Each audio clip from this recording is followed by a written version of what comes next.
Yo, quick discussion naman tayo sa napaka-dominating na performance ng jungler Cyclops ni Celiboy laban sa RRQ. Tingin ko, isa sa mga dahilan kung bakit pinili na jungler ng alter ego si Cyclops ay dahil sa dalawang item lang ang kailangan nito, almost 100% na yung uptime niya. Yung uptime kasi yung main problem ng mga mage na jungler dahil mababa lang yung damage ng normal attack nila. Kaya pag cooldown yung skill nila, nababawasan din yung effectivity nila. Isa to sa mga dahilan kung bakit hindi na natin madalas makita yung jungler Harit. Kasi hindi na siya ganun ka-effective pag cooldown yung Zaman Force niya. Papaliwanag ko mamaya kung paano naging almost 100% yung uptime ni Cyclops. Pero para mas maintindihan yung gameplay ni Celiboy, paspasan muna natin yung skills ni Cyclops. Ito nga din pala yung timestamp ng video to para kung may gusto kang i-skip. Oo nga pala, wala muna tayong Find the Logo Challenge ngayon. Ang lilinaw kasi masyado ng mga mata nyo. Ang tuloy nyong nahanap. Kaya ayun, naubos kagad yung diamonds ko. Kaya mag-iipon muna ako para sa next challenge natin. Pero kung August birthday mo, sali ka na sa August birthday raffle natin. Magpaparaffle ako ng 2 epic skins sa mga subscriber natin na August yung birthday. Kailangan nyo lang mag-send ng proof sa Facebook page natin. Good luck!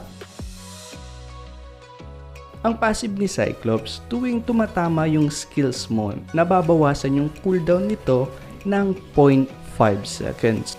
Yung skill 1 mo naman, long range damage siya, magkakast ka ng 2 shockwave.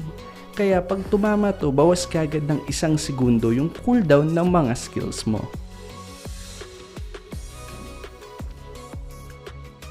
Yung skill 2 mo naman, magkakaroon ka ng mga bilog sa paligid mo, tapos tatargetin ito yung mga kalabang malapit sa'yo. May dagdag din tong 30% movement speed, at saka 5 yung orb. Ibig sabihin, pag tumama silang 5, mababawasan ng 2.5 segundo yung cooldown ng mga skills mo.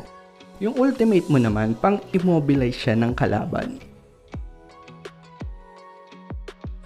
Ngayon, para magawa yung almost 100% uptime, kailangan nating i-maximize yung cooldown reduction. 40% lang yung maximum cooldown reduction sa Mobile Legends. Pero pag bumuo ka ng Enchanted Talisman, madadagdagan to ng 5%. Kaya magiging 45% yung maximum cooldown reduction. Paano natin ngayon makukuha yung 45%? Simple lang yan. 10% sa Wizard Boots, 20% sa Enchanted Talisman, tapos kukuha tayo ng 5% sa Emblem, at dahil jungler ka, makakakuha ka ng 10% sa Purple Buff. 2 item lang yung kailangan mo pero maximum cooldown reduction ka na kaagad. Ganito yung itsura ng cooldown ng skills mo pag naka 45% cooldown reduction ka. Diba, almost 100% na yung uptime kasi sakto lang yung skill animation mo sa cooldown ng skills mo. Make sure lang na lagi mo mapapatama yung skill 1 mo. Pagtapos nito, nag-Genius 1 na siya dahil halos wala nang cooldown yung skills ni Cyclops. Mas madali niyang mauubos yung magic defense ng mga kalaban. Bumuo siya ng concentrated energy para sa sustain at additional magic damage. Nag-brute force breastplate din siya. Malaking tulong yung movement speed nito at saka hindi siya mawa-one hit combo ng Saber. Tapos dagdag survivability din kung matatadyakan siya ni Joe. Tapos ang last item niya, dahil syempre penetration meta tayo ngayon, nag-Divine Glaive siya.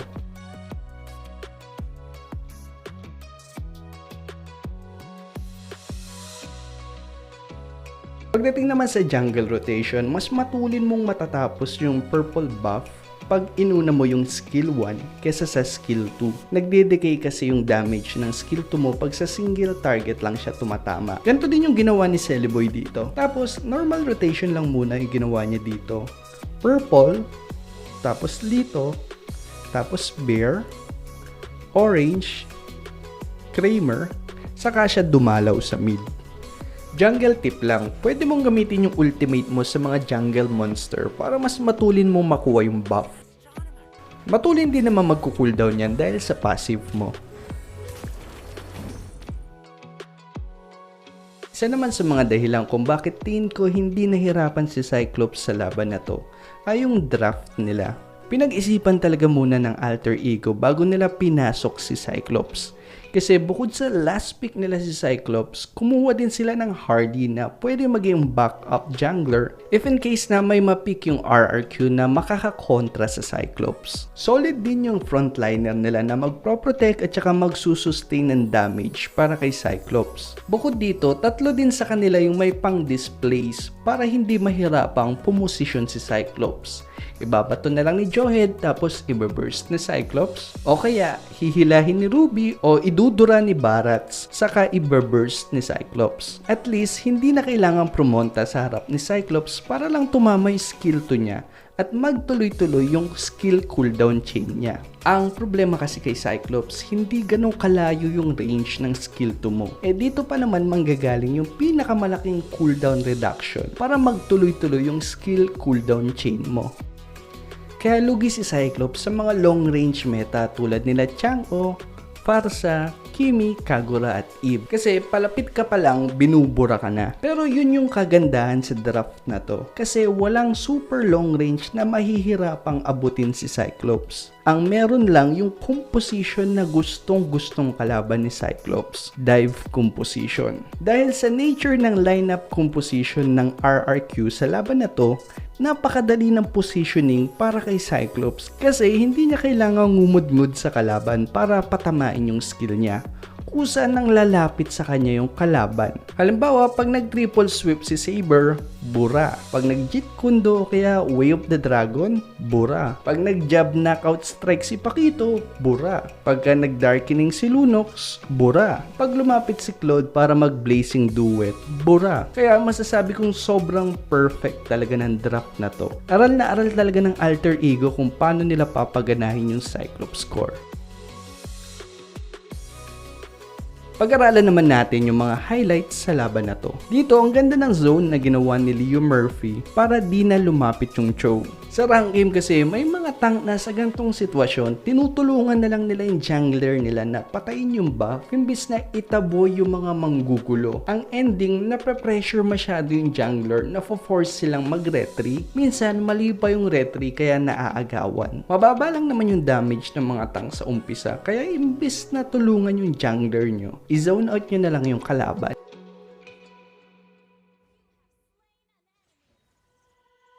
Ito yung sinasabi ko sa inyo na hindi na kailangang ngumudngud ni Cyclops. Dito, tamang likod lang tapos pag may nabato, bura.